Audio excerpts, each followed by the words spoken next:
Gowri's cook ട്യൂബിലേക്ക് എല്ലാവർക്കും സ്വാഗതം. ഇന്ന് നമ്മൾ മാങ്ങയും പൈനാപ്പിളും ഉപ്പിലിടുന്നതാണ് കാണിക്കുന്നത്. സാധാരണ എല്ലാവരും ചെയ്യാറുള്ളത്. ഞാനിതിൽ വിനാഗിരി ഒന്നും ചേർക്കുന്നില്ല. അതിന് പകരം നാരങ്ങ നീരും കാന്താരിമുളക് ചതച്ചതും കൂടെ ചേർക്കുന്നത്. നല്ലപോലെ പഴുത്ത ഒരു പൈനാപ്പിളും പിന്നെ കുറച്ച് മാങ്ങ എടുത്തിട്ടുണ്ട്. നന്നായിട്ട് വിളഞ്ഞ് പഴുക്കാൻ തുടങ്ങുന്നതിന് മുമ്പുള്ള ചെറിയൊരു മധുരവും പുളിപ്പും ഉണ്ട്.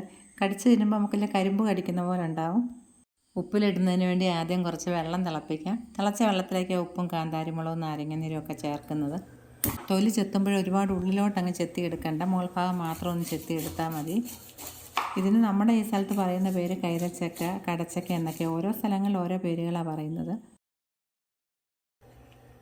ഈ കാണുന്ന ചെറിയ മുള്ളുകൾ ഇതേപോലെ ഒന്ന് കട്ട് ചെയ്തെടുത്താൽ മതി.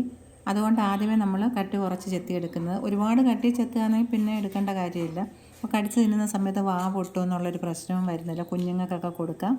ഈ ഒരു രീതി ചെയ്യുമ്പോൾ എല്ലാവർക്കും അത് കഴിക്കാൻ ഇഷ്ടമുണ്ടാകും. നമുക്ക് ആ മുള്ള് വായി കുത്താത്തതുകൊണ്ടേ. ഇനി നെടുകയും കുറുകയും മുറിച്ച ശേഷം നടുഭാഗത്ത് കാണുന്ന ഈ കട്ടിയുള്ള സാധനത്തിന് ഞങ്ങളിവിടെ കൂഞ്ഞെന്നാണ് പറയുന്നത്. ഇതങ്ങ് മുറിച്ച് മാറ്റിയിട്ട് വേണം നമുക്ക് ഒരുവിധം കനമുള്ള നീണ്ട കഷ്ണങ്ങളായിട്ടാണ് മുറിച്ചെടുക്കുന്നത്. റൗണ്ട് ഷേപ്പ് വേണമെങ്കിൽ മുറിച്ചെടുക്കാം. നല്ല മണവും രുചിയുള്ള കാന്താരി ചെറുതായിട്ടൊന്ന് ഉടച്ചെടുത്തിട്ടുണ്ട്. മാങ്ങയിലേക്ക് ഈ 3 നാരങ്ങയുടെ ജ്യൂസാണ് നമ്മൾ ചേർക്കാൻ പോകുന്നത്. വെള്ളമയം ഒട്ടും ഇല്ലാത്ത ഇതുപോലെ കഴുകുവാണെങ്കിൽ ഇനി ഒരു ബോട്ടിലും കൂടെ എടുത്തിട്ടുണ്ട്.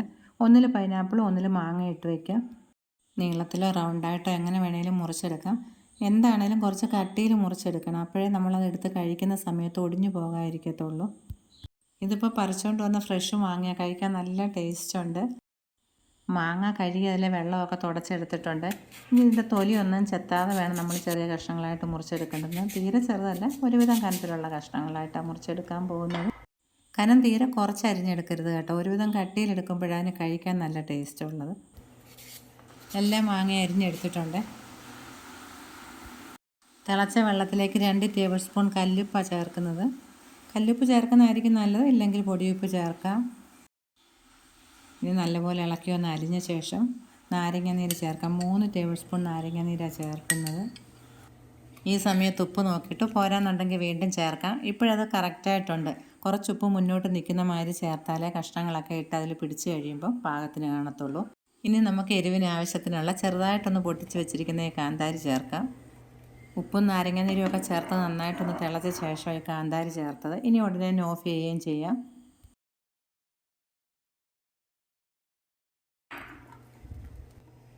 നല്ലതുപോലെ കഴുകുവാണെങ്കിൽ ഇതുപോലത്തെ ബോട്ടിലുകൾ വേണം ഇതിനു വേണ്ടി ഉപയോഗിക്കേണ്ടത്. പ്ലാസ്റ്റിക് പാത്രങ്ങൾ ഉപയോഗിക്കരുത്. ഇതിലേക്ക് ഉള്ള മാങ്ങയേ ഉള്ളൂ. ഇനി നമ്മൾ ആ തിളപ്പിച്ച് വെച്ചിരിക്കുന്ന വെള്ളം ഒരു നല്ല ചൂടോടുകൂടി തന്നെ ഒഴിക്കുന്നത്.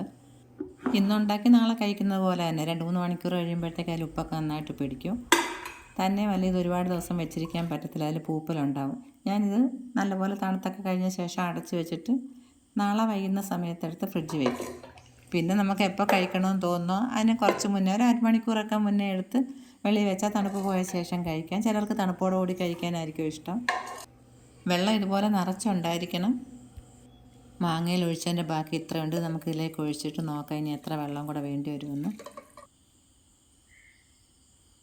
കുറച്ച് വെള്ളം തിളപ്പിക്കാൻ വെച്ചിട്ടുണ്ടായിരുന്നു. അതിലേക്ക് 1/2 ടേബിൾ സ്പൂൺ കല്ലുപ്പ് ചേർത്തു. 1 നാരങ്ങയുടെ നീര്, എരിവിന് ആവശ്യത്തിനുള്ള കുറച്ച് കാന്താരിയും കൂടെ ചേർത്തിട്ട് നമുക്ക് സ്റ്റവ് ഓഫ് ചെയ്ത ശേഷം ആദ്യമേ മാങ്ങയിൽ ഒഴിച്ച പോലെ തന്നെ ചൂടോടുകൂടി തന്നെ ഇതിൽ ഒഴിക്കുന്നത്. 2-3 മണിക്കൂർ കഴിയുമ്പോഴത്തേക്ക് ഉപ്പുമൊക്കെ നന്നായിട്ട് പിടിക്കും. ഇപ്പോൾ തന്നെ കഴിക്കാൻ നന്നായിട്ടുണ്ട്.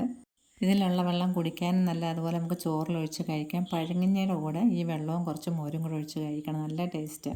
നല്ലപോലെ തണുത്ത ശേഷം മാത്രമേ ബോട്ടിൽ അടയ്ക്കാവൂ.